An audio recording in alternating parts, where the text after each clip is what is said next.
Welcome to the 9th Global Investigative Journalism Conference here in Lillehammer. This conference will be the most global and diverse in the entire history of the Global Investigative Journalism Network. We have together managed to create a great gathering of amazing 900 journalists from a record-breaking 120 countries. Thank you for coming.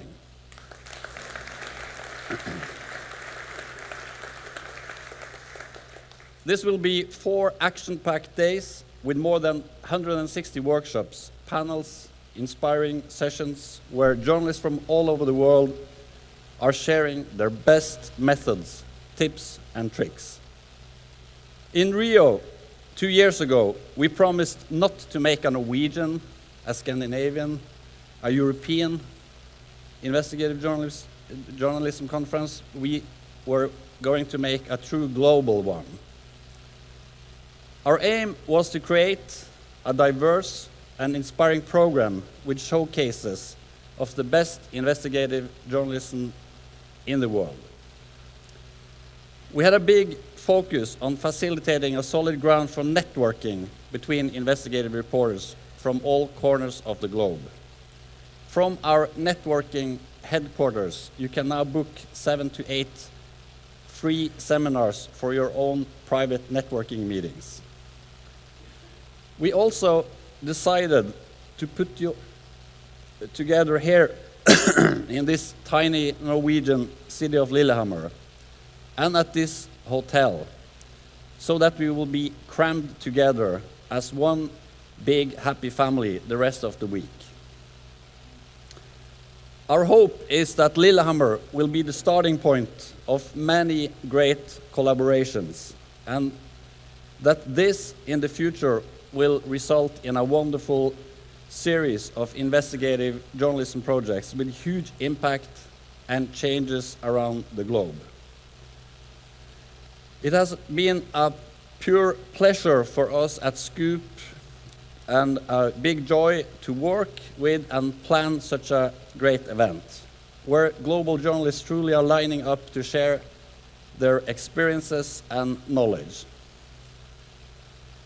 Thanks to our generous sponsors, more than 200 of you here were invited on travel grants and fellowships with all costs covered. It is also remarkable to us that quite a lot of you were willing to come and present your work at the conference and also were able to get your bosses to cover the expenses. We thank you for that. In the Norwegian language, we have a special expression for the kind of work that this conference is all about. Dugnad. Dugnad means voluntary work done as a community or collective to the benefit of all people from that community. The 9th Global Investigative Journalism Conference is all about building a better future for investigative journalism and ultimately the societies we are living in. Remember, this is not an ordinary trade fair or conference. This is probably the most important journalistic gathering to be at in 2015. There are unfortunately several important people missing from this conference. Among them, journalists that could not obtain a visa to travel to Norway because of the ongoing wars in Syria and Yemen. Another important voice missing is investigative journalist Khadija Ismailova. She was recently sentenced to 7.5 years in prison by the authorities in Azerbaijan. But her colleagues are here. The colleagues who are continuing her work, they will be here to voice her powerful effort to uncover power abuse and corruption in her home country. The Khadija project shows a very important message to the world. An investigative journalist is never alone. We are in this together.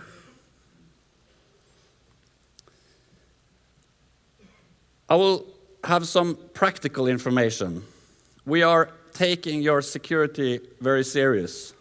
So be sure to always wear this personal GIJC badge around your neck. Without it, you won't be able to enter the hotel, and you might get kicked out of it. For your own protection, there will be armed police present at the hotel and in the conference facilities. They will appear both in plain clothes and also as uniformed patrols. Together, we are a lot of people, and I really hope you will take good care of each other. Due to logistics, the hotel has decided to have the lunches last for 3 hours, so lunchtime is very flexible between 12 and 3 o'clock. Once again, welcome to Lillehammer. Economists talk about information as a public good. Everybody in our society benefits if there is good monitoring of how money is spent. But unfortunately, in most countries, there aren't good public mechanisms for doing monitoring.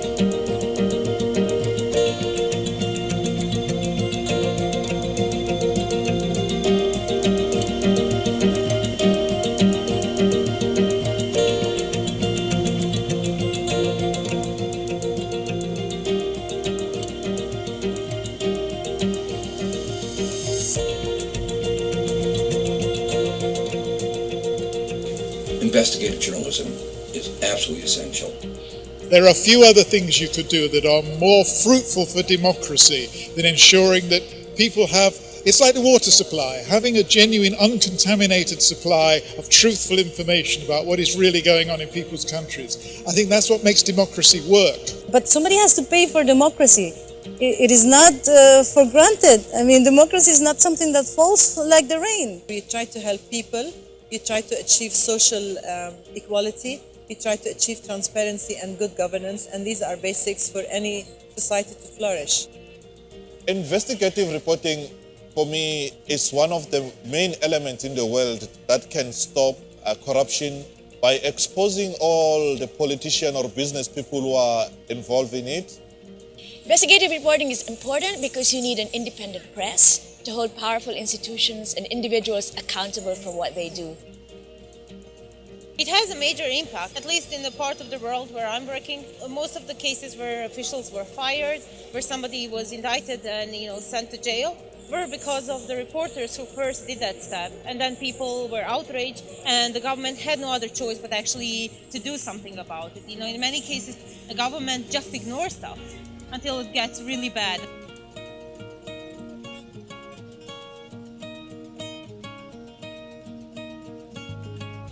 We found out that 2 former presidents were involved in large corruption cases. So the cases were Alcatel, the French telecommunication company, paid millions in bribes to Costa Rican officials, including the president. And so we discovered it, we published the story, and the former president was sent to jail. We did a 1-year-long investigation about the taxes of the politicians sitting members of the parliament, and we found out that 70% of them, they didn't file the tax returns. We managed to show that there was a network of secret payments of hundreds of millions of dollars by BAE to countries all over the place. As a result of that, there was a major investigation by the Department of Justice in the United States, and BAE ended up being fined $300 million. So we need patience, we need persistence, we need skills, we need time, we need protection because the work that we do is risky. We need access to information because we cannot do our work until information is provided to us. We need the ability to tell stories in a compelling way. We need to engage our audiences, and we need to find the resources to be able to sustain the work that we do. Even the newspapers, even the media, they are not so much interested in investigative journalism because it costs them advertisements. My colleagues in the daily newspapers, they have to, produce 4 stories for that day. They don't have time to breathe, let alone really investigate.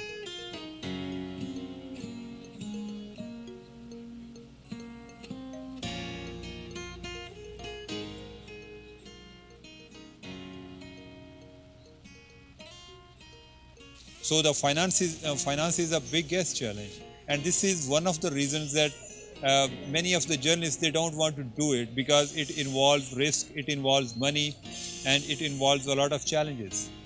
Investigative journalism isn't a commercially profitable activity compared to other forms like celebrity journalism because it's difficult, it's uncertain, it can be expensive, it can be dangerous. So this is a really kind of area where private support is going to be absolutely essential. There is really no alternative, and it's a key part of making our democracy work.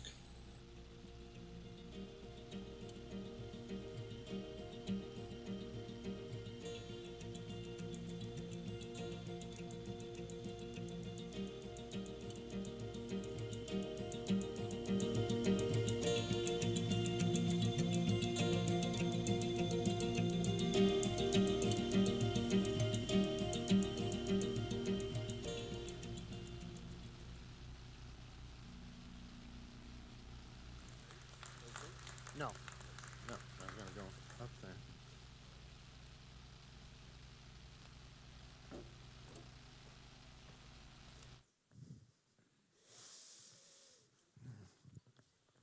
Good morning. Wow. We are 900 strong this morning. This is great to see. You know, we've been working on this for 2 years. And working really hard without a lot of sleep for weeks.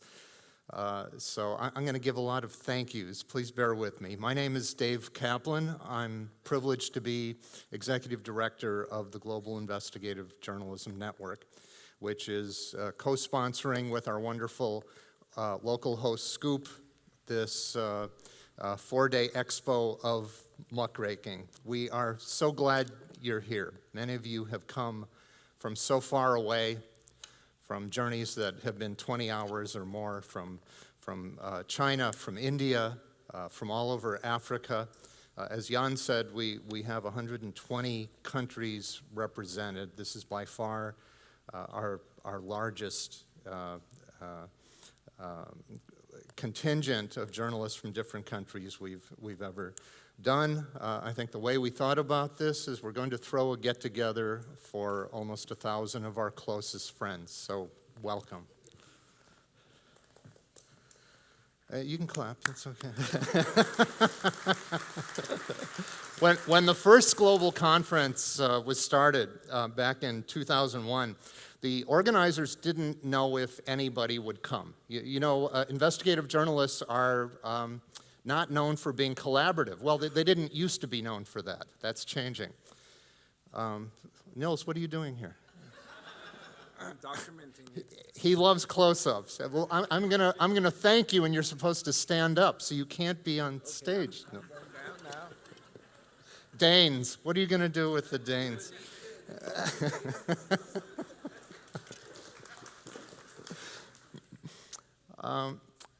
Nils Mulvad, who was just on stage, and Brant Houston. Where is Brant? Stand up, Brant. Oh, there he is. Those are the fathers of this conference and the Global Investigative Journalism Network. They had the crazy idea one day in 2001 that they would invite the whole world to a weekend to talk about and share ideas about investigative journalism. Again, they didn't know if anybody would come. 300 came from some 30 countries, and it was electric. People thought, oh my God, I'm not alone.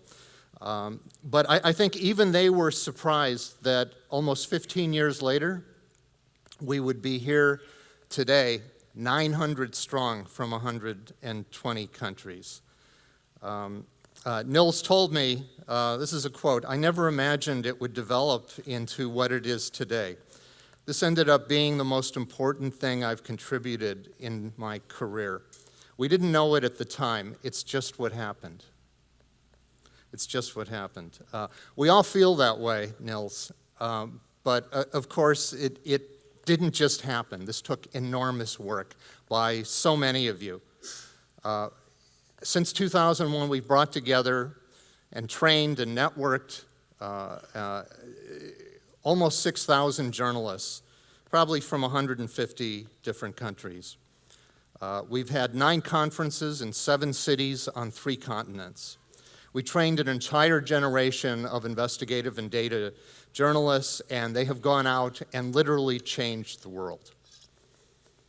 Despite all the obstacles put in our way, corrupt officials, repressive governments, organized crime, crooked business people, all the lawsuits, the threats and intimidation, the prison sentences, the violent attacks, we're not only still here, we're bigger and we're growing. You can clap on that too.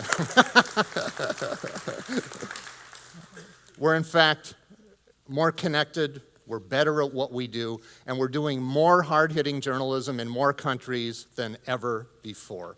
And the reason is because of you. It's because you've created a global community in which investigative reporting is not just a profession, it's a calling. What's happening at this conference is much bigger than just another gathering of journalists. The global conferences have always been about something more. We're the focal point of a global media movement that believes in the accountability of power, that believes in journalism in the public interest.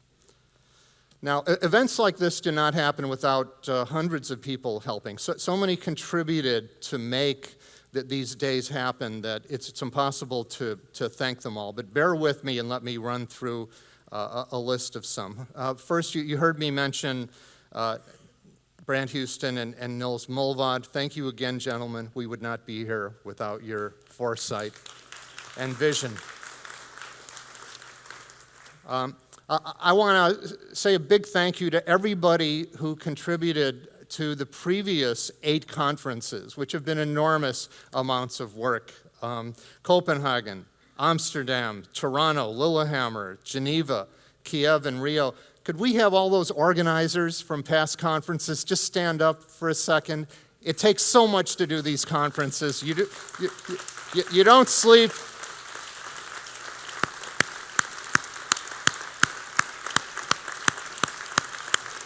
Thank you. I see Abraji, I see our friends from Kiev. So many of you worked so hard to bring us together. Scoop has now done this twice. And to our friends here in Norway, we say tusen takk. Thank you 100 times. Especially to the key organizers, Jan Gunnar Feruli, who was up here, Jens Egil Heftoy, John Bonus, Maren Sabo, and the rest of the Scoop community. Could you please stand? Thank you.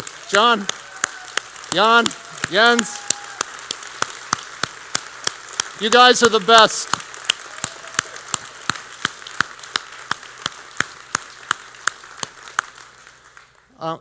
When I had the privilege of becoming director, I think my first overseas trip was to visit Scoop, because I knew how important they were to the global network. They not only have put on 2 global conferences, they have significantly helped financially, logistically, with travel, with ideas.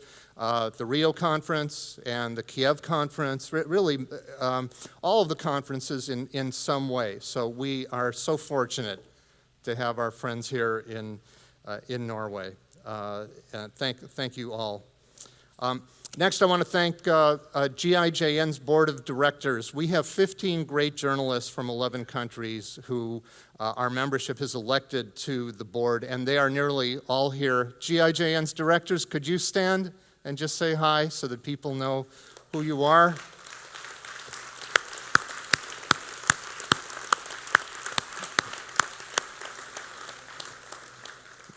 They keep me in line. You should thank them for that. Of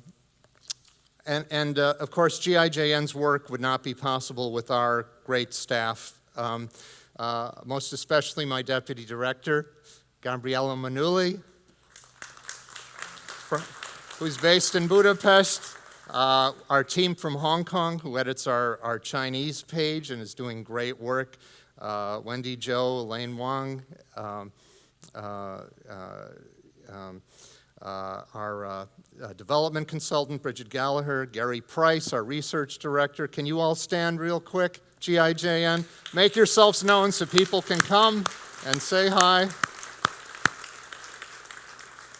Huge thanks to our donors. Look, you need the ideas, you need the people, but you also need the money and the oomph, and that happens because of our donors. We are so thankful to you.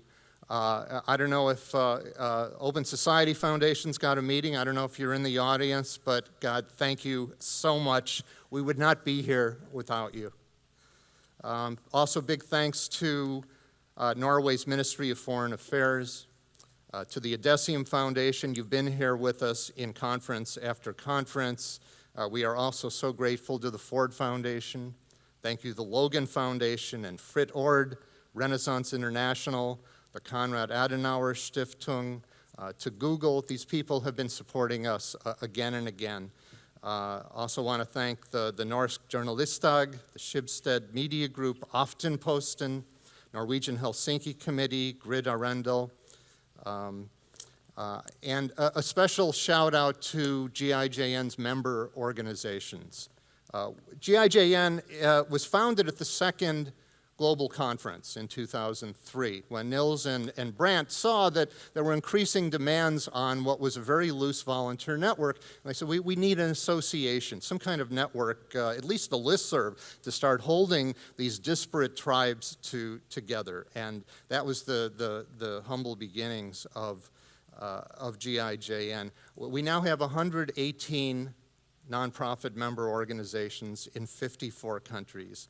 And you have stepped up in the last two conferences by investing your money and your people into making these events. We really have become a global community. I just want to run through the co-sponsors of this conference: Brazil's Abrage, the DART Center for Journalism and Trauma, the International Center for Journalists, the International Consortium of Investigative Journalists, International Media Support, Investigative Reporters and Editors, Korea's Nustapa, the Organized Crime and Corruption Reporting Project, Ukraine's Regional Press Development Institute, and Denmark's Scoop. Let's listen to the range of that. Korea, Ukraine, Brazil. I mean, we truly are a global network now. Also, our other partners and co-sponsors, the International Anti-Corruption Conference has sent a group of people to help us cover the conference of young journalists, as has Norway's Volda University. We have a six-nation team covering this conference in Norwegian, English, Spanish, and Chinese. Yeah.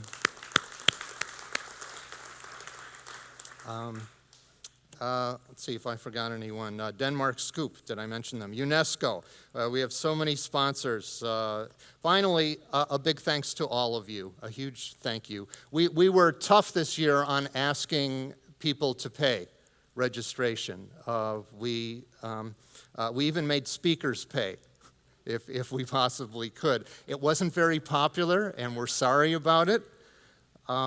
But I think it was the right thing to do because we have a record 200 people here on travel grants. It costs about more than $500,000 to put on an event like this. So, and GIJN doesn't charge dues to its members.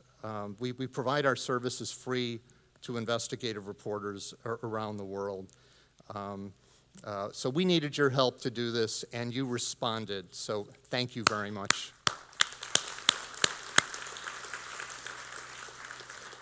Okay, sorry about all that. I'm done with the thank yous. I just want to close by saying don't ever doubt that we are making a difference. We see it at GIJN every day. There'll be an evaluation form at the end of this conference and where you can share your thoughts about how well we did and also tell us what you'd like to see in the future. In the last one in Rio, one of our hosts, Jens Heftoy, made a memorable remark. He wrote, "These conferences are more important than we can imagine." I couldn't agree more, and here's why. One, you're not alone. You have friends and supporters around the world, and we will help you. Two, the world is one story now. The food you eat in the morning, the toys your kids play with in the afternoon, the medicine you take at night. We're in a globalized world, and stories jump borders very quickly. We're here to help you find your colleagues around the world. The stories that are being talked about in the bars and the hallways and the seminars this weekend are going to be headline news over the next couple of years. So go forth and collaborate and conspire. Take these ideas home with you. Think about new models, about old ones, great story ideas, access to data and documents, the latest tips and technology, strategies to keep us safe and secure. This global network is a good virus, and it's spreading around the world. Call it what you want: accountability journalism, watchdog reporting, muckraking, investigative journalism. We are the future. And if societies and governments want to progress, they will have to deal eventually with an investigative press. So let me get out of the way, and let's get this thing going. Once again, a big warm welcome and a thank you. We are changing this world one story at a time, and it's great to have you along on this wonderful ride. Thank you.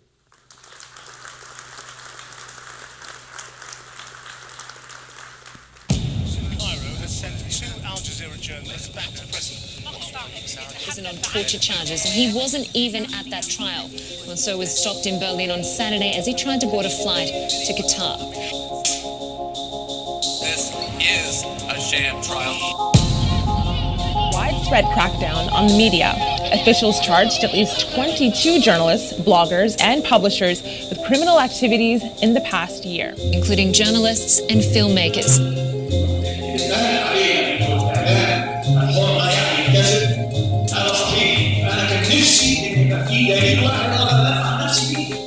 International right groups have condemned the charges as politically motivated retaliation for Ismailova's reporting. Now, an Al Jazeera reporter is calling the Egyptian government weak and petty after his arrest in Berlin, Germany.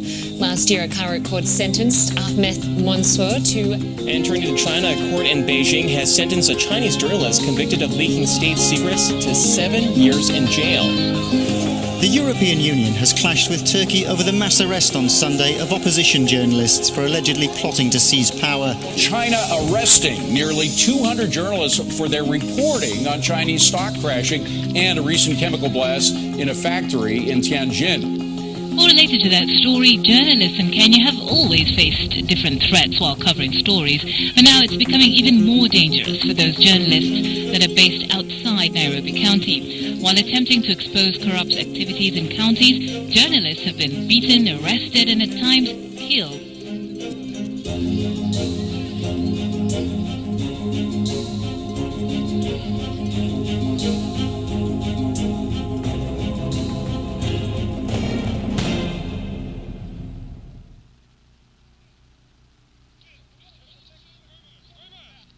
This is a happy occasion. You may not think so from what you just saw, but this is a happy occasion. Hold that thought for a second, or maybe for 45 minutes. What we will be talking at this opening panel this morning is how we, as journalists, as this virus that David Kaplan just mentioned, how we can help each other. Because that our work is not easy, that we've been shown already. The Freedom of the Press Report 2015 was published by Freedom House earlier this year, and that showed that in 2014, press freedom declined to its lowest point in 10 years. The 2015 report, the 15 figures is not out yet, but it will probably no doubt be different. The trend is clear. Only 14% of the world's population enjoy a free press. And a free press means that journalists can do their work, that they can investigate the stories and bring the information out to people so they can decide for themselves what they want to do with their lives. This year only, so far, 44 journalists were killed. That's more than one a week. We're only in week number 41. So remember that, 44 journalists killed. But this is a happy occasion because we're going to talk about how we can help each other, how we can be there for each other, how we make a difference because of the sheer number of people that we are at the moment. There's 900 of you going to be here for the next 3 days. We're going to show you, we're going to talk in this panel with 4 great journalists who've been in trouble, who still are in trouble, who have faced up to threats that I myself, coming from the Netherlands, being number 3 on the list of most free countries in the world as far as press freedom goes, I cannot imagine. We're here in Norway. Norway's actually number 1 on that list. How many Norwegian journalists in the audience?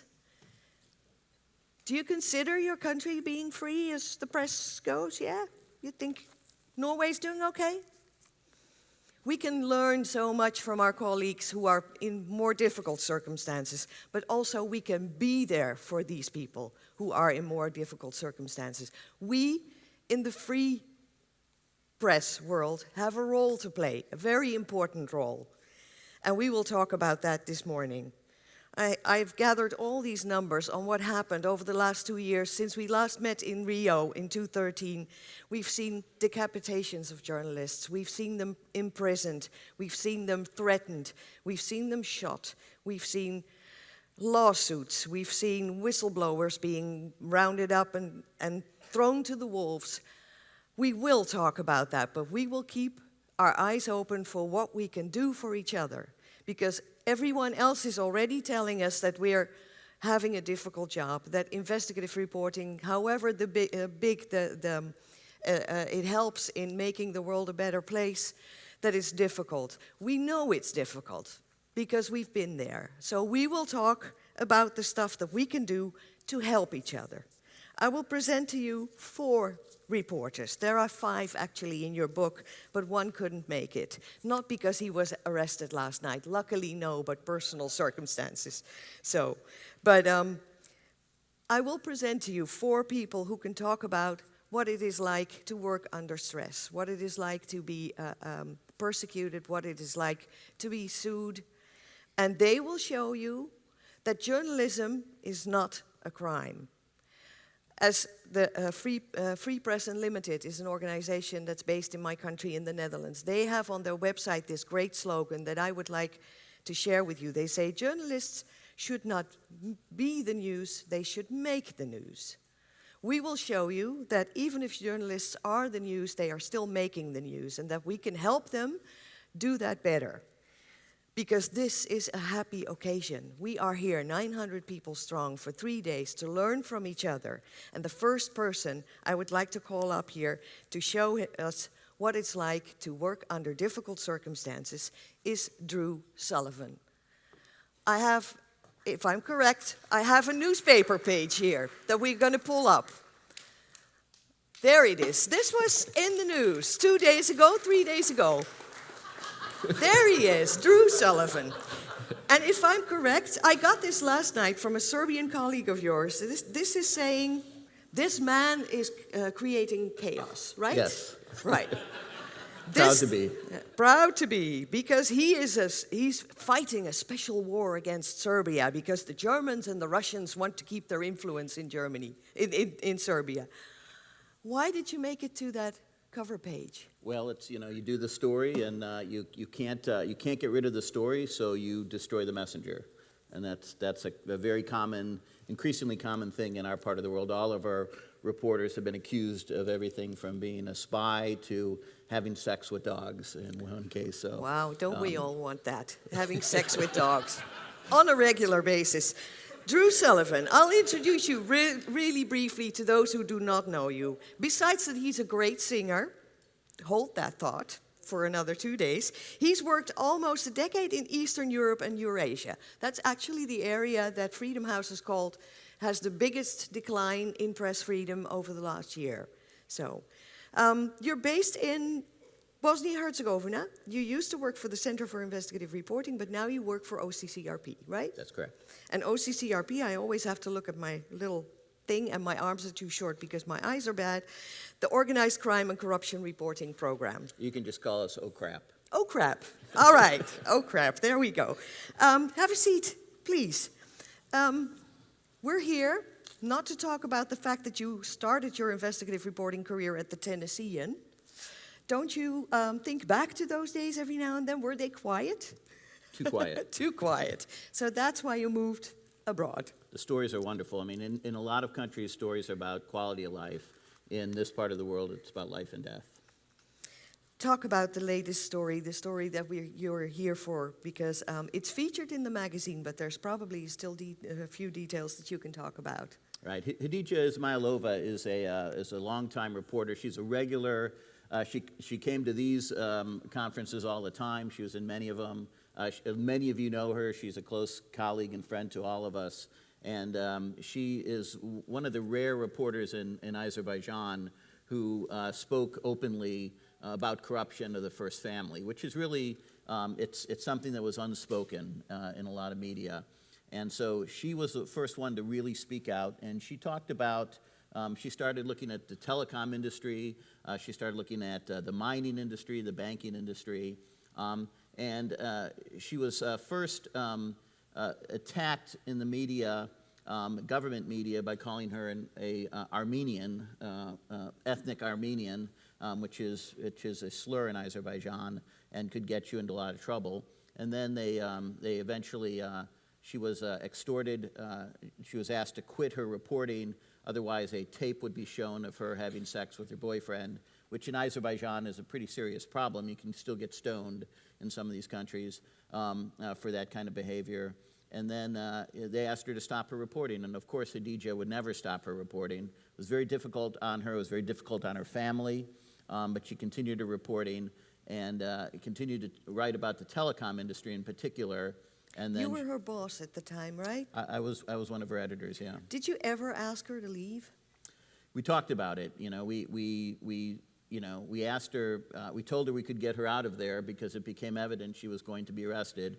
And she said no, because if she leaves, the next reporter is going to get more pressure. And she was known internationally. She had a lot of international friends. Hold that thought. She was known internationally. Yes, and she felt she had to hold the line. She had to be the bulwark against further repression of the media. So she said, no, I'm going back into Azerbaijan. And sure enough, when she went back, she was arrested on fairly ridiculous, the Orwellian charge of abuse of power was one of the charges against her. So she had power. Yes. That's one thing they said, yeah. Right. So you, what did you do as OCCRP when she got arrested? Because they were silencing her voice, right?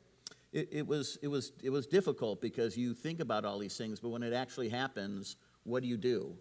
And there's really nothing when you've got a autocratic government like Azerbaijan that controls a person's physical body. Then there's nothing you can do. She was going to jail. She was going to go through the system, the kangaroo court, and so at first we were a little bit kind of shocked. I mean, we didn't know what to do. And but I used to be an IRE member of the board, and there was always the model of Don Bowles, which was. I want to show up a slide if we can have it. Because Don Bowles was a reporter, an early member of IRE who was killed in a car bomb, and the reporters of IRE, a very young organization, got together. And they finished his work. They did a very famous project called the Arizona Project. It was also very controversial. But they finished his work, and they identified the people that were involved in his murder. And that was the first thought that came to me. And of course, Hadija helped because she's been directing everything from remotely. And Hadija said, finish my work. I want you to finish my work. And so OCCRP, which we'd worked with her for a number of years, we said we have to finish her work. And so we've committed to the next 7.5 years while she is in prison to continue the work, her work, and to report on the Azerbaijani first family and the money that they've been taking from the people and the various things they've done around the world. And it's been a problem. They've been very aggressive back with us, and we've had to deal with that. So because now the brunt of it is shifting to you. She's in jail. They've dealt with her, they think, and now it's going back to OCCRP? Well, and all the other independent media in Azerbaijan, I mean, Maidan TV has had to shut down. Their reporters have been pulled in and been investigated. They've had family members put in prison. A number of the Radio Free Europe reporters who worked in Azerbaijan, their brothers and sisters have been charged with drug trafficking and hooliganism. Emin Mili, who is here, had his whole family write a letter to the media basically saying, we disown him, everything that he does is wrong, and we don't believe in him. And so, which was to protect themselves from going to prison. So it's a very aggressive campaign against independent media, and for us, they've been lobbying, and we believe they are lobbying right now in the U.S. government with a lobbying firm to defund OCCRP.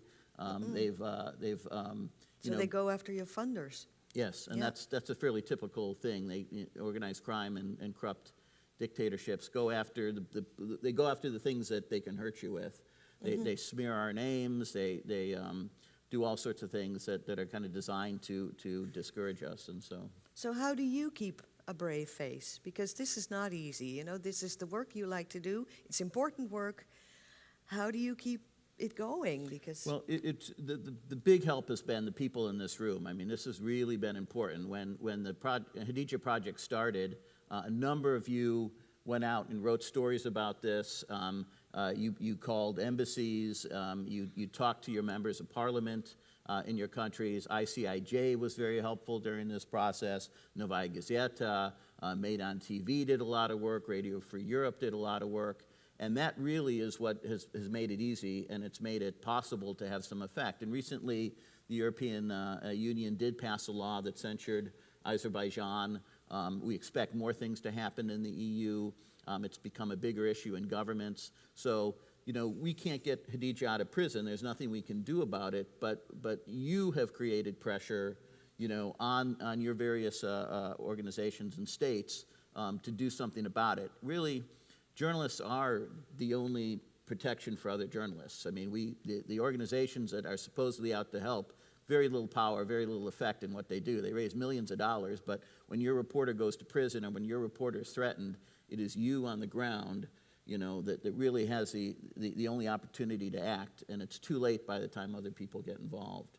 So we look to our colleagues and our friends as our real source of support and effective reaction to these types of things. And we're going to continue these stories, and if anybody's got any information on Azerbaijan in your country, please find me, and I'd love to talk to you.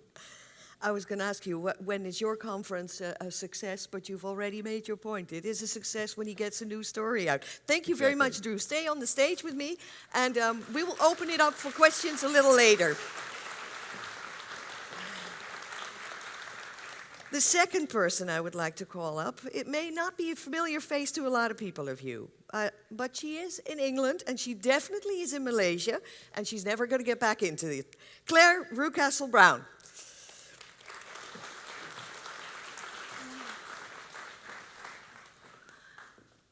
Thank you. Welcome. You're based in London, but you're notorious in Malaysia. I think I'm public enemy number one officially in Malaysia at the moment, unfortunately. I will introduce you briefly. You are, I need my glasses, this is horrible. I printed this in way too small print. You run a website and a radio station from your apartment in London, and you just mentioned to me that you have cars sitting out front watching you, actually. Yes, I've been subjected to quite a lot of surveillance recently, which is annoying for me and very intimidating for the people that I'm trying to work with in Malaysia, which is the real point of it. And perhaps the impact of that sort of broad surveillance that I've been under, which has included hacking my computer and reading my emails, has been that people back in Malaysia have had very serious repercussions, which of course is something terribly serious from my point of view as well. Somebody was recently murdered, found in a barrel of cement. There are other reasons being brought forward for what is being described as an open and shut case at the moment, but that person was a source of information for me, and there was an attack on my computer to try and remove his correspondence with me. So obviously, these are the sorts of issues that I'm involved with, but from afar. I feel, compared, for example, to Katja, that I'm safe in that respect, but the people I deal with are not. Let's sit down. We'll talk about the story, because we keep saying this is a happy occasion, because the stories are what we do. Tell us about the story, because I guess a lot of people, you run the Sarawak report. Explain to some of us where Sarawak is. Sarawak is in the Borneo jungle. And my blog has followed the timber corruption issues. The Borneo jungle has been obliterated, almost unnoticed, over the last few decades. It's been an unparalleled disaster in environmental terms and, of course, for the people who live there. You might ask why a British woman, working from London, I was a London-based journalist in my career, would get stuck into it. And I guess, like many people who really get involved in a cause, it's because I have a personal investment. I was born there, and I grew up there. So I feel very personally committed. And I also felt that I was someone that did know about what was going on. This was very much an untold story. A few NGOs tried to do something and then walked away, really. So I looked into this situation, and I was inquiring, why was this jungle being so disastrously destroyed? And it became plain very immediately that this was a corruption issue. This was a political corruption problem. And I decided that even if I couldn't stop it, I would record what was going on. So how long have you been doing this? How long has the Sarawak report been around? I started this up 5 years ago. I had been out to Sarawak, I had seen the situation, I'd traveled into the jungle, I'd been summarily banned from the country very quickly for having dared take my camera and filmed the situation and, been clocked by the loggers who really run the place. So I was chucked out of Sarawak in 2008, but I had started looking into the scene there. Malaysia has a relatively open internet, and there was a debate going on in English on the internet, which did not have, there was a lot of concern. There were a lot of highly informed, highly articulate people on the web worrying about what was going on, but it was not focused. There was no journalism in there, and I thought, I can take part in this debate. I had no idea where it would go. But soon I realized I had a massive readership in Malaysia, and I was getting stories like nobody's business. So I just carried on. And one of the things that really made my project possible, and I'm sure journalists throughout the room here will understand what I mean, is I discovered the power of the internet, the global media. I was able to sit in London and find out so much about what was going on from a distance. I was being read on the other side of the world, avidly from a distance, and I was receiving information back. People were contacting me. And so I was able to do all this from my living room in London. The story that made you public enemy #1, I guess, is this one? The one about the personal finances of the Prime Minister of Malaysia? Well, you were a public enemy already, right? You were kicked out in 2008. Yes, no. Well, that certainly helped. I think when I published the warrant for the Prime Minister's arrest, that was when they finally blocked my site and actually issued an arrest warrant against me under their new terrorism legislation. So people back in Malaysia cannot read your website anymore? Oh, you'll be happy to. Oh, yes, they can. And I actually still have a really big readership, because you can download our site on your mobile phone now. There are apps for the site. The wonders of new media is you can find your way around it. And they are really playing cat and mouse with me at the moment. And, of course, that just boosts my readership. It's great. Being notorious has its benefits as a journalist, because although, there have been documentaries about me, what a global conspirator, I'm running a global conspiracy designed to topple the Prime Minister of Malaysia, apparently. This has given me a notoriety, which of course has interested everybody in what I have to say. So, I just plow on. So if you could ask for anything that we could do to help you when you're in trouble, what would it be? What would you think we could do for people working under circumstances like you, or the people that you work with in Malaysia? What do they need? Well, that's two things. From the perspective of the journalist, I mean, I pretty much work on my own, although I have a wonderful colleague who does a great deal of my research, who's here with me today. But together we run a very small operation. And when suddenly you've got the full fury and finances of a state attacking you, singling you out, vilifying you, every morning you wake up thinking, oh, you know, what am I going to face today? You know, because you're a few hours behind. You know, you'd wake up about 4 o'clock and you'd find that somebody had been brought out to denounce you or lie about you, or there'd be something huge to rebut. It's incredibly exhausting. You do feel very isolated. And you're put on the defensive, which immediately detracts from your ability to do your actual work. They go after, you know, they hack you, so they go after anyone who's spoken to you. They drag, you know, I was being followed around London. People I was meeting up with who were from Malaysia. I mean, of course, I speak to anyone who comes to Malaysia, you know, in London. We were being photographed. They were being arrested on their return to Malaysia. You know, and when you're a lone journalist, these things are exhausting and overwhelming. And actually, people have reached out to me, and that's what organizations like this can do, because I have been reached out to. I have been given assistance in terms of my, internet protection.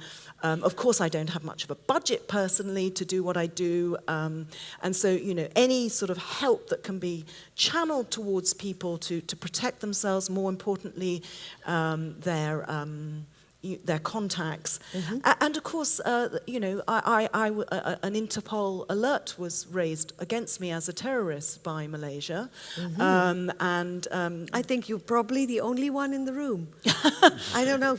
Let's see, show of hands, who else has an Interpol arrest? Well, great claim to fame. Great claim to fame. But then again, that was excellent because, enormous support from Europe-based organizations petitioned Interpol, and I got apparently a record quick response from Interpol, who are normally not very helpful to people who might or might not be on the list.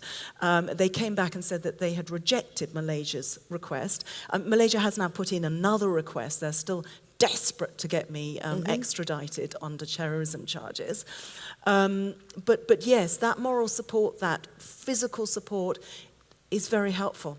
You wrote to me when I asked you about this in an email, there's one other thing that we can do, and that is reprint your stories.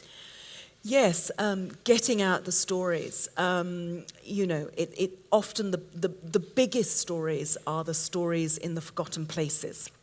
And when I first, actually before I started my own blog, as a kind of, well, I'm going to write about it at least kind of gesture, I had spent a lot of time trying to get stories into the mainstream media. I'm a professional journalist, my background, so I would go to my friends and my contacts and try and get this terrible story into the media. And you know, the answer would always, oh, we don't do Malaysia, so I have now been getting this story into the media. It's hard work, and waking up the big media organizations to make the effort to cover those parts of the world, that don't interest them perhaps as much as it should.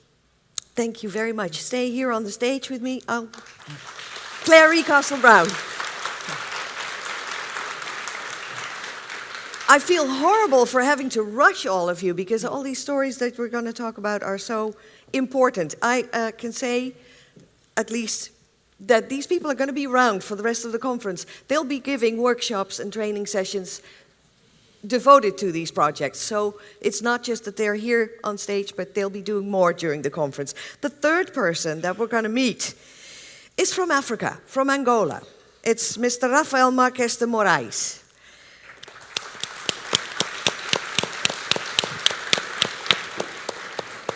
You're the founder and director of MACA Angola. Yes. Welcome. Thank I'm you. sure very few of us know about it, but tell us about MACA Angola. What is MACA?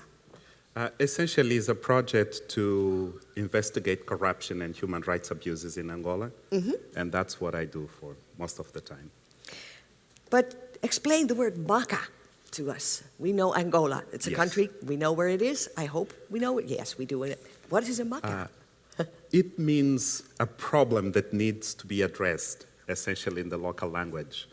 And that's what I do, trying to find these cases that need to be exposed so that there is a solution. And corruption is one of the main issues we're facing at the moment in the country, because Angola is the second largest oil producer in Africa now.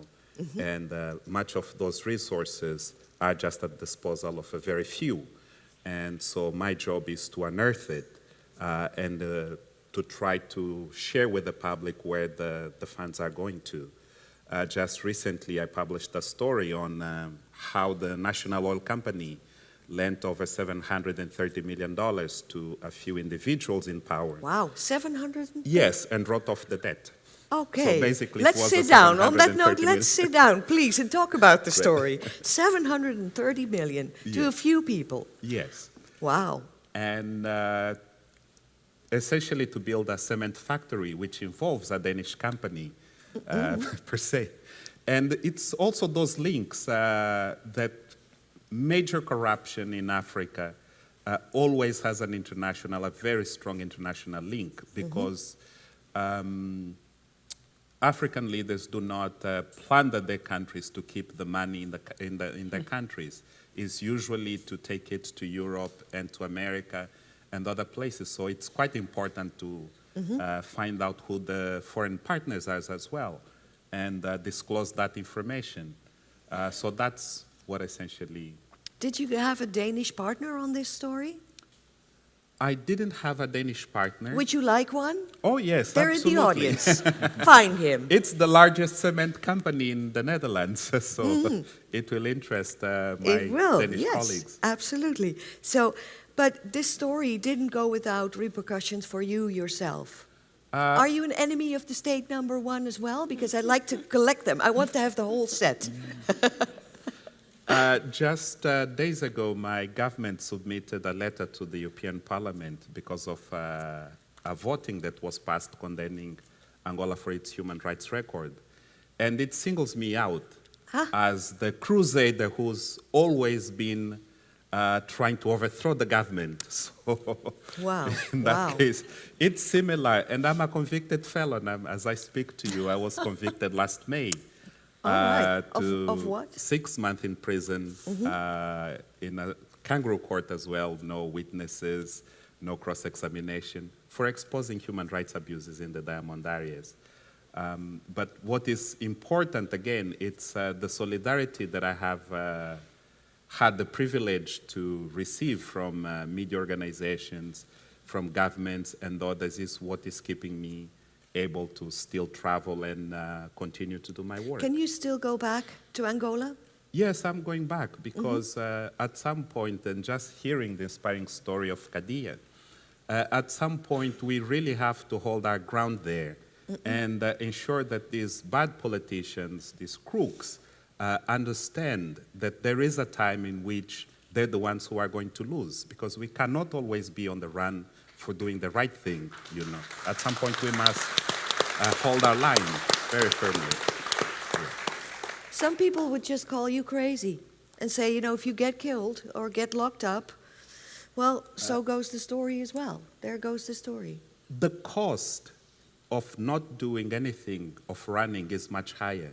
It takes far more lives. And just to give you an example, for years now, Angola is being projected as one of the fastest growing economies in the world. Like Norway, for instance, Statoil has its major investments there outside Norway. And now we have the highest child mortality rate in the world because no investments have been made in the health sector. Angola has been investing now billions of dollars in China, in Portugal, elsewhere. It's not investing in its people for the welfare of its people. So the cost is much higher, and that's when one calculates to the extent to which one's life's risk, you know, can really offset the risks of so many lives being lost because we do not want to do the right thing. And in my case, I always say, and having grown up in a war-torn country, that my life is not worth more than those who do not have the ability, the choice. I make a choice. It is my choice. I go back, they want to arrest me, I say, arrest me. Just 3 weeks ago, I went to South Africa, and on my return, I had my passport confiscated. And it was the second time in my career that I was not allowed to return to my country. Wow, wow. Which is crazy. But then the case was solved because the information got out, and later on the immigration had to apologize and say it was a mistake. The order was to ban me from leaving, not from returning. So that was the mistake. They know what's hitting them. Does it help for you that you are known internationally? You travel a lot, you've been educated in England, you've worked in the US, people know you. Does it help?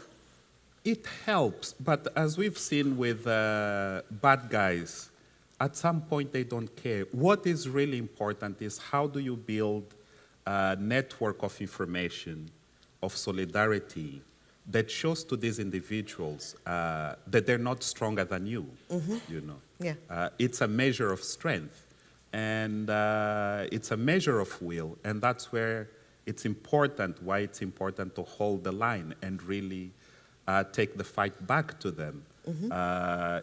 When I was convicted, for instance, I was prosecuted by 9 Angolan generals and top-ranking generals, who are the owners of the companies, but the private security companies and the diamond companies responsible for the human rights abuses.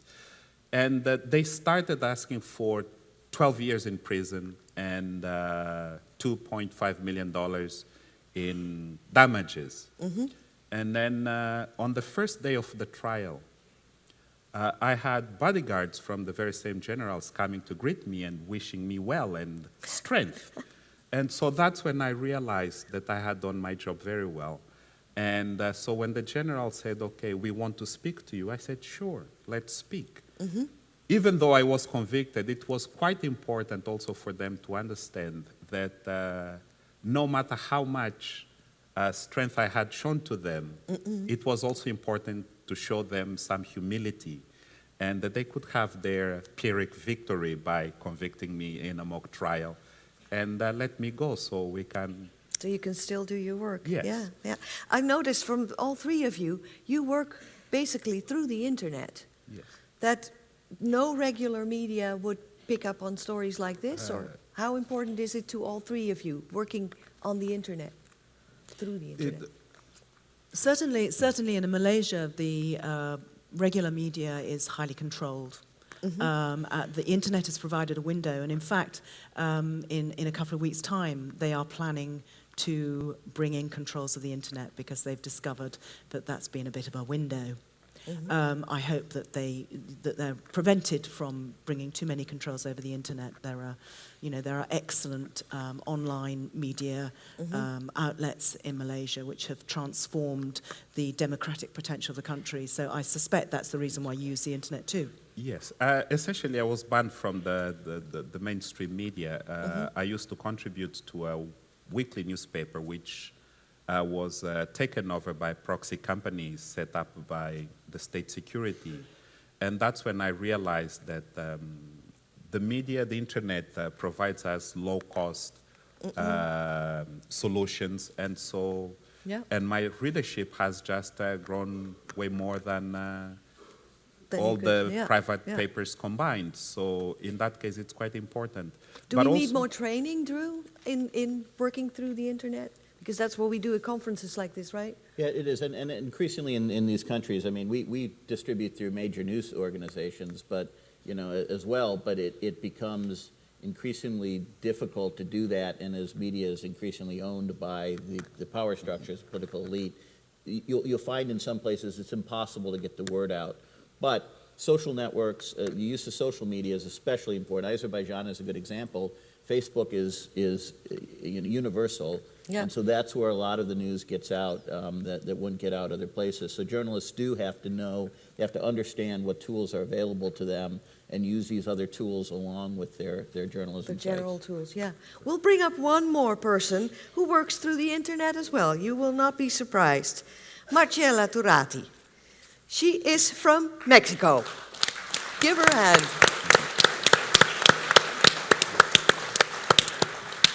Please join me. Thank you.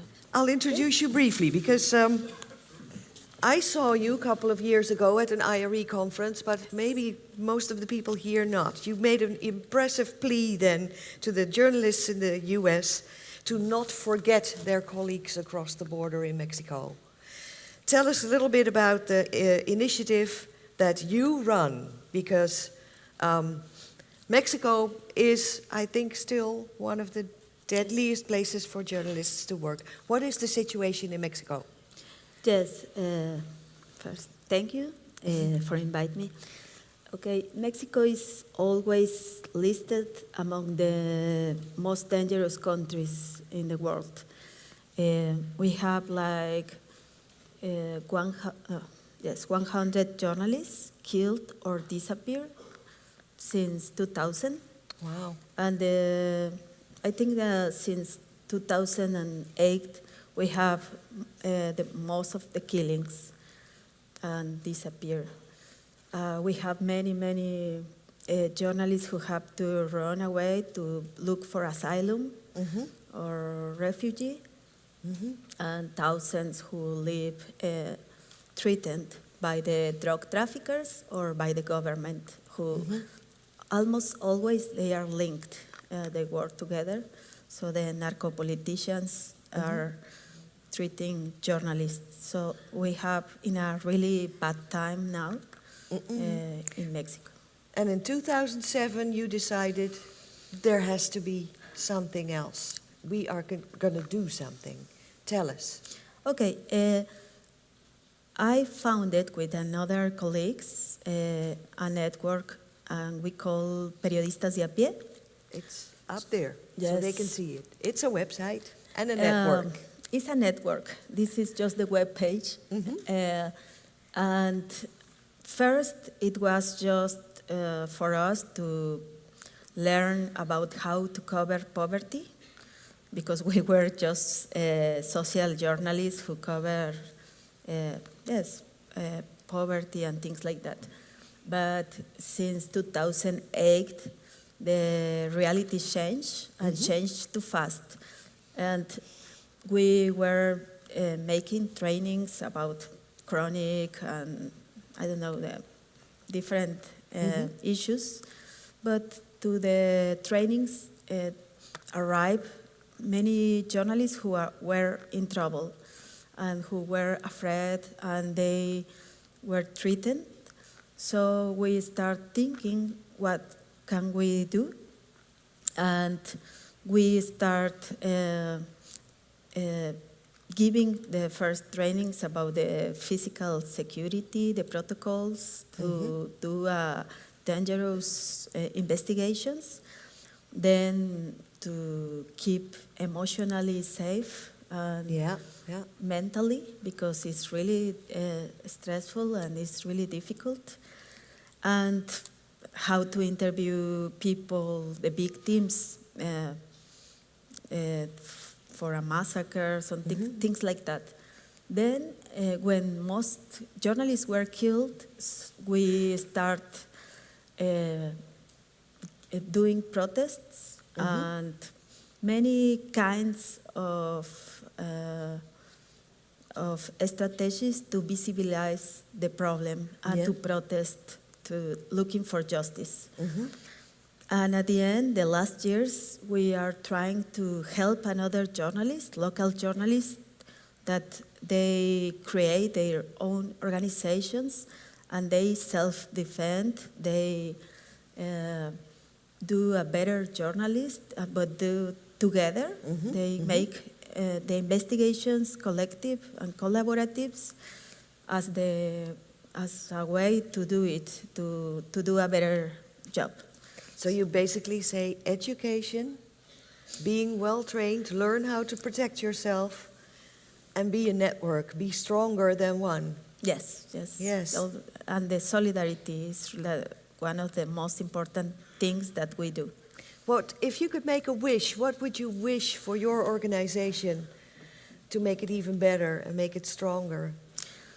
I'd like to create a really strong network, like one big network to can articulate the other collectives, the other organizations, because they are just they are new organizations in the places like Veracruz, for example, that is a state where 14 journalists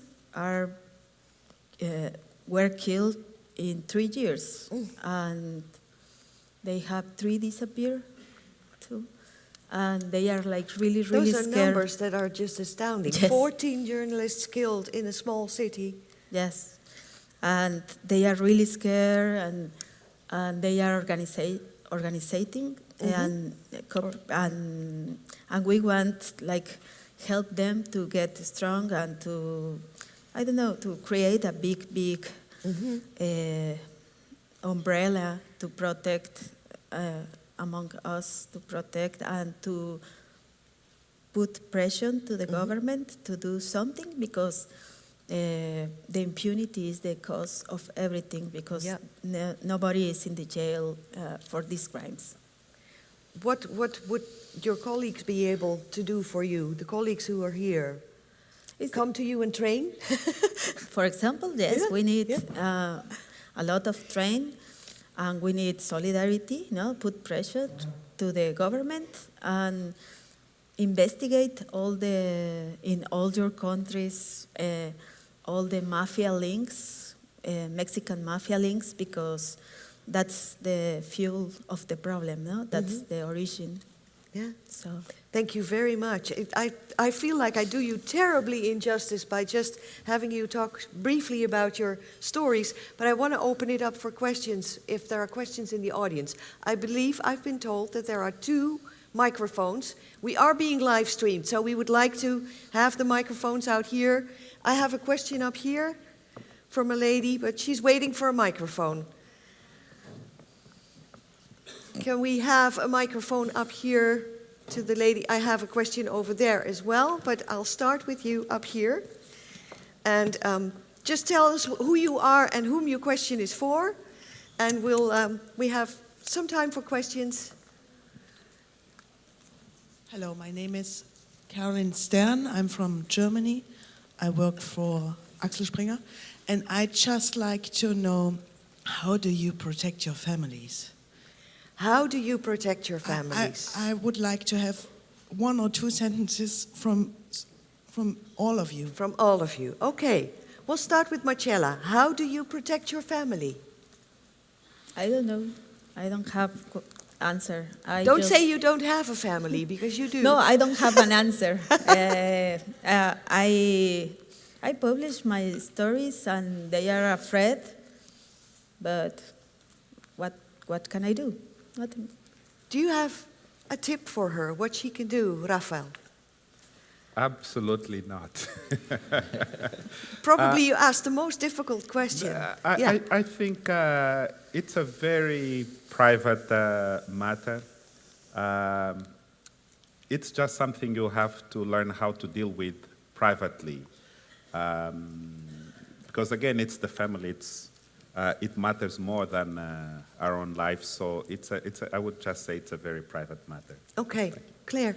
Yeah, I think it's a very good question, because if you embark on the kind of career that an investigative journalist does, it does put immense pressure on your closest loved ones. And I've had to make certain promises.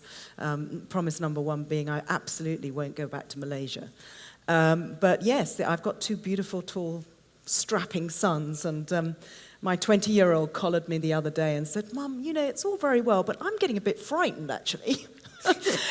So I said, "Oh, well, there's nothing I can do. I'm sorry, you better run back to university." But yeah, I mean, you're putting enormous pressure on your family, obviously. Drew, you recently got married. Yes. Stupid. I know. To a Russian. Congratulate him. To a Russian. Ah, now you're good. So, I mean, you could have a whole panel on this, and I think there are a number of panels on this. But, you know, the reality is, I mean, at OCCRP, we've taken over a decade to develop a pretty sophisticated safety program, you know, but the reality is you have to decouple them from your life as much as possible. I don't share Facebook. I don't do any of those types of things. I hide my background as much as possible. And, you know, the other thing is that you have to understand what the risk is. Certain people kill you, certain people don't. And so when you're doing this reporting, you have to understand who you're dealing with and spend a lot of time reporting that out. And that's why it's a very difficult area to work in. I can point out that the DART Center is doing several sessions on dealing with people who have dealt with trauma, but also for journalists who have trauma. So, and learning how to protect yourself from trauma and from stress. I think I'm going to quote Umar Chima, who was supposed to be here on this panel as well. He wrote to me and he said that professionalism is a big key to these stories. And professionalism goes as far as to being able to distance yourself from your stories, right? Well, and also just being accurate. I mean, it's really important when you're dealing with dangerous people that you're extremely accurate, because otherwise they believe that you're working for somebody. You're in the game, and that's very important to the protection of people, is not to be in the game, that you're separate, you're a journalist. There was a question over there. Yes. There's going to be a microphone with you. Yes.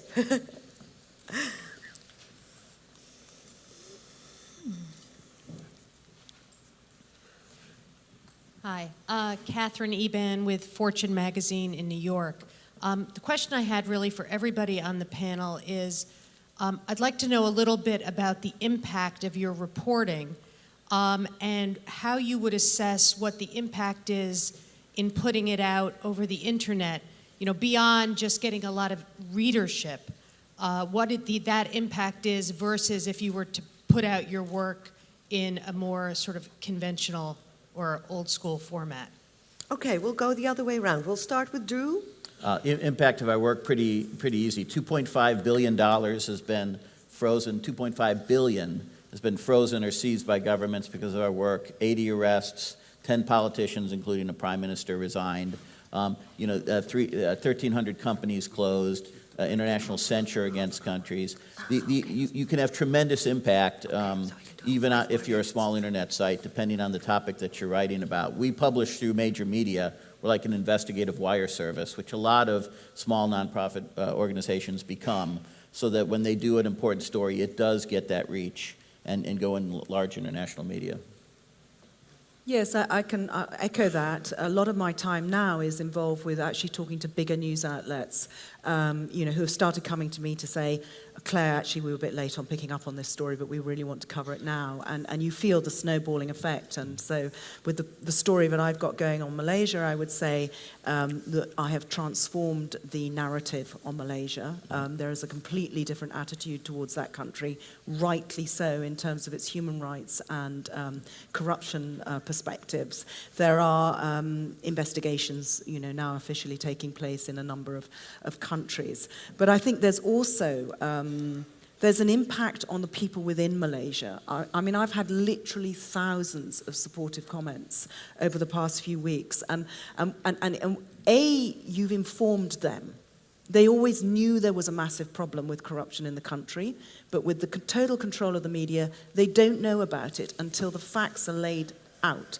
So we've informed a huge number of people, what they always suspected was true. And, we saw a crowd of nearly 500,000 come out onto the streets of Malaysia about a month ago. The 500,000 number is what I got from the lady who organized that when I met her last week. She came to London. These were a mass demonstration in KL and then demonstrations throughout Malaysia and indeed throughout the world. So you're having an internal effect and hopefully also beginning to get an external effect. Rafael.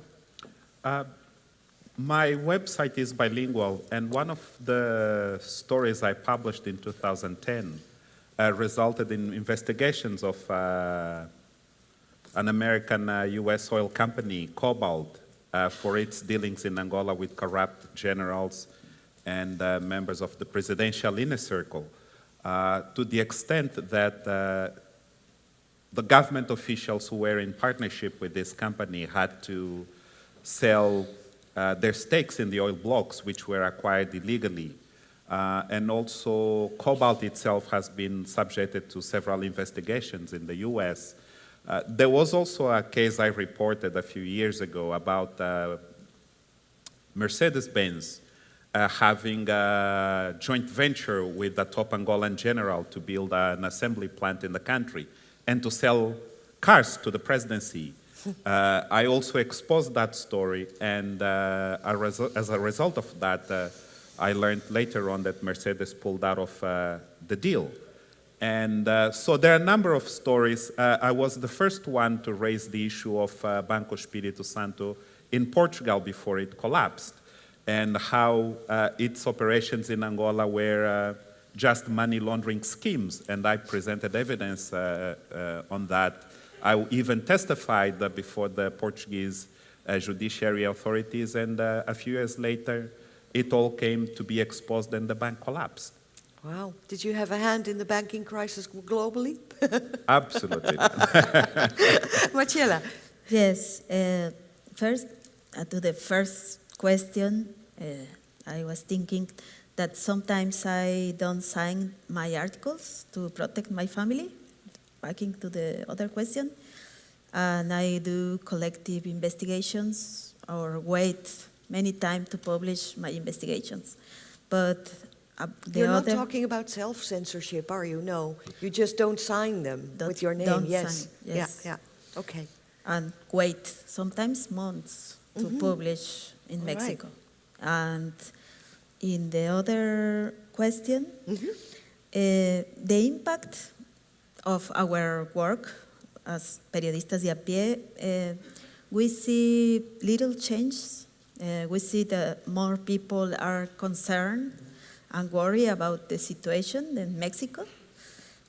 We see more people in the streets protesting, and more solidarity international. And more colleagues are organizing themselves to resist. And sometimes we receive feedback or testimonies of journalists who feel more protected.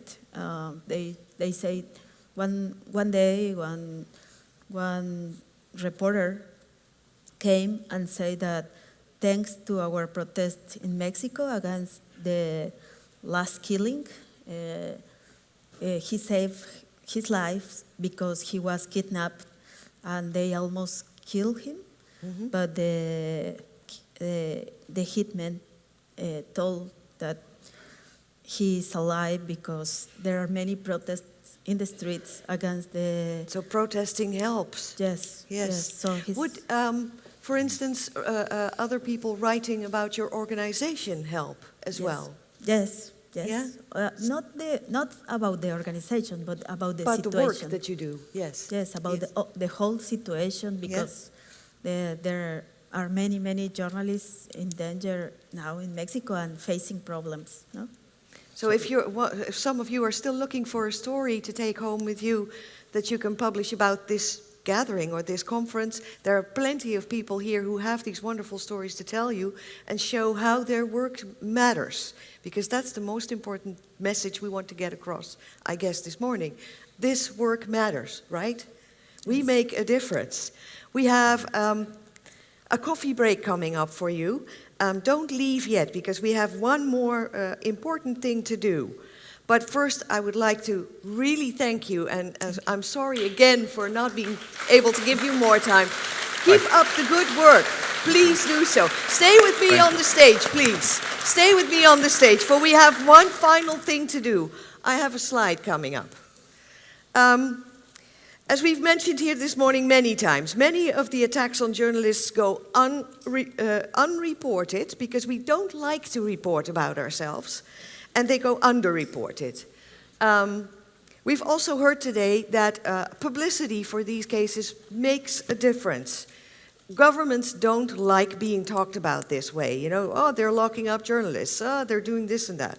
So we can help each other by speaking out against these crimes, the harassment, the impunity against people who do this. We should finish each other's stories, we've learned this morning. We should republish each other's stories. And we should keep protesting, like Marcella said, against the impunity of those who attack journalists. What the organizers of this conference have decided to do is to bring out the numbers of you being gathered here and make a statement, a public statement. It will be put out as a press release. So if you want to report about it, please do so. The organizers have decided to come up with a declaration that we would hope that you could vote for by unanimity and acclamation by just standing up in a second. I will read the declaration to you because it doesn't happen that often that we have so many people from so many countries here, and we should not be the news, we should make the news, but let's be the news today, just for 1 second. We wrote up a declaration. Given the extraordinary levels of harassment, persecution, imprisonment, and violence directed against investigative journalists and their colleagues worldwide, given the widespread impunity among those who employ these measures, and given the significant contributions made by investigative journalists to exposing corruption, organized crime, abuse of power, and lack of accountability, and to strengthening civil society, be it resolved that the attendees of the 9th Global Investigative Journalism Conference, representing 121 countries, demand that governments, multilateral agencies, and authorities worldwide prioritize the protection of journalists and an end to impunity for those who attack us. Those of you who agree with this declaration, will you please stand up and show your support to all the colleagues worldwide who need that support.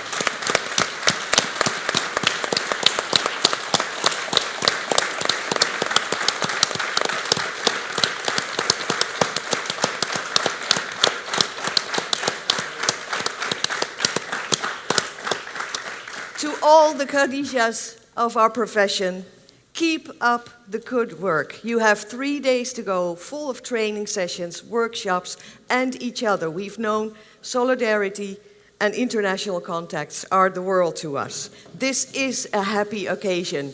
I hope you have fun. Thank you. Thank you.